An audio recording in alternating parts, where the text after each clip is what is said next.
வாழ்வில் வார்த்தை ஊழியங்கள் வழங்கும் இன்றைக்கான இறை வார்த்தை. இயேசு கிறிஸ்துவின் இணையற்ற நாமத்தில் வாழ்த்துக்கள். எப்பொழுதுமே ஆண்டவருடைய வார்த்தைகள் நமக்கு மிகுந்த நம்பிக்கையையும் ஆறுதலையும் கொடுக்கின்றன. நம்முடைய ஆவிக்குரிய வாழ்க்கையிலே தேவன் மேல் நம்பிக்கையோடு வாழ்வது மிகவும் முக்கியமானது, அவசியமானது. நாம் ஆண்டவரை எப்போதும் நம்ப வேண்டும் என வேதம் பல இடங்களில் வலியுறுத்துகிறது. எல்லா காரியங்களும் நன்றாக போகும்போது, நம் விருப்பப்படியே எல்லாம் நடக்கும்போது நம் நம்பிக்கை வாழ்வும் சிறப்பாகவே இருக்கும். ஆனால் கடினமான நேரங்களில் நம் விசுவாச வாழ்க்கை, ஆண்டவர் மேல் நான் வைத்திருக்கின்ற நம்பிக்கை எப்படி உள்ளது? எபிரேயர் நிருபம் 6ஆம் அதிகாரத்தில் விசுவாசிகள் நம்பிக்கையில் உறுதியாக இருக்க வேண்டும் என்ற கருத்தை வலியுறுத்துவதற்காக ஆபிரகாமின் பொறுமையான நம்பிக்கையின் வாழ்வை இதன் ஆசிரியர் காண்பிக்கிறார். ஆபிரகாமின் நம்பிக்கையை அதிகரிக்க தேவன் செய்த காரியத்தையும் ஆசிரியர் நினைவுபடுத்துகிறார்.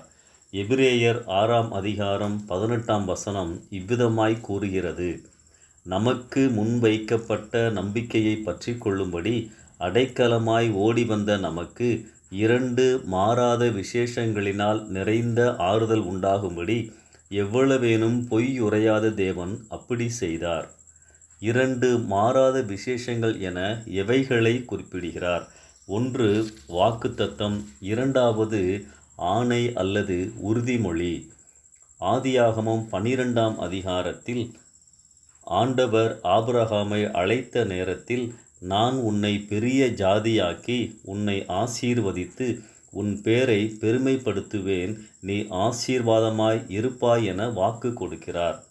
இந்த வாக்குத்தத்தத்தை ஆதியாகமம் 22ஆம் அதிகாரத்தில் ஆணையிட்டு உறுதிப்படுத்துகின்றார்.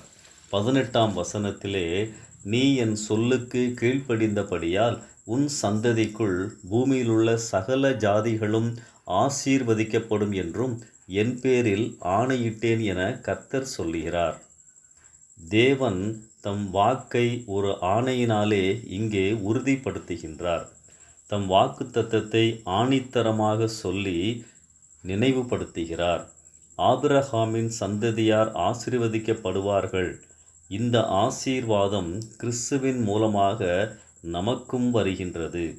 ஆபிரகாம் கர்த்தரின் வார்த்தையின் மேல் சந்தேகப்படாமல் உறுதியாக பொறுமையோடு காத்திருந்தார்.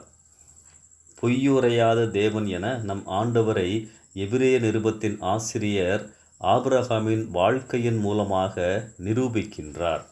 அன்பானவர்களே, நாம் ஆண்டவரின் வாக்குத்தத்தங்களுக்கு சொந்தமானவர்கள்.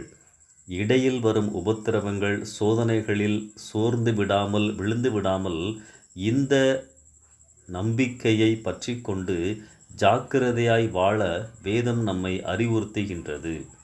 ஆம், நம் தேவன் பொய்யுரையாதவர். அவரின் வார்த்தைகள் உண்மையுள்ளவைகள். தம் அன்பை சிலுவையில் இயேசு உறுதிப்படுத்தி இருக்கின்றார். நம்பிக்கையோடு இந்த நாளை ஆரம்பிப்போம்.